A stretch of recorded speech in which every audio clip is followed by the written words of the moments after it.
আজকের ভিডিওতে আমরা আলোচনা করব বার্ধক্য ভাতা, বিধবা ভাতা এবং প্রতিবন্ধী ভাতার টাকা কবে থেকে উপভোক্তাদের ব্যাংক অ্যাকাউন্টে জমা হতে পারে সেই বিষয় নিয়ে। পাশাপাশি যাদের আবেদন করার পরেও স্ট্যাটাসে অ্যাপ্রুভাল পেন্ডিং অথবা নো রেকর্ড ফাউন্ড দেখাচ্ছে, তাদের কী করণীয় সেটাও বিস্তারিতভাবে জানাব। এছাড়াও নতুন আবেদনকারীদের জন্য কী কী নথি প্রয়োজন, কোথায় যোগাযোগ করতে হবে এবং কিভাবে আবেদন প্রক্রিয়ার অগ্রগতি জানতে পারবেন সেই বিষয়েও গুরুত্বপূর্ণ তথ্য তুলে ধরা হবে। তাই ভিডিওটি শেষ পর্যন্ত অবশ্যই দেখুন।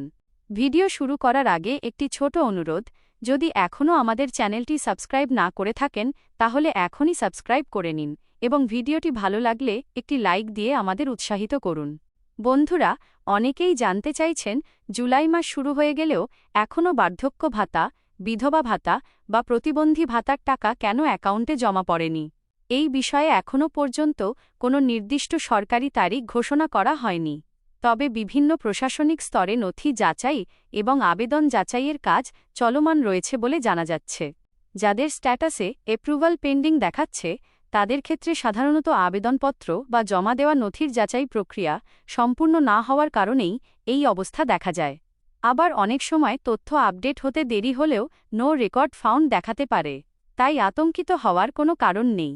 আপনারা যারা দুয়ারে সরকার ক্যাম্প, জনকল্যাণ শিবির, পঞ্চায়েত অফিস অথবা বিডিও অফিসে আবেদন করেছিলেন, তারা একবার আবেদনপত্রের receive copy, Aadhaar card, voter card, ration card এবং ব্যাংক পাসবুকের কপি নিয়ে সংশ্লিষ্ট অফিসে যোগাযোগ করতে পারেন। এতে আপনার আবেদনের বর্তমান অবস্থা সম্পর্কে সঠিক তথ্য জানতে পারবেন।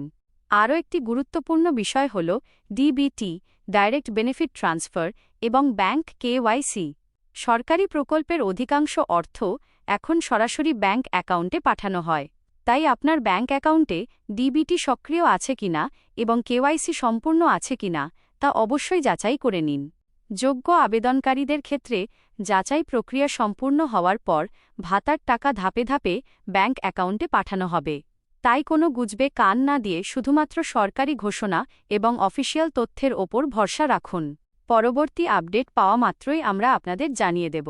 তাই চ্যানেলের সঙ্গে যুক্ত থাকুন। ধন্যবাদ।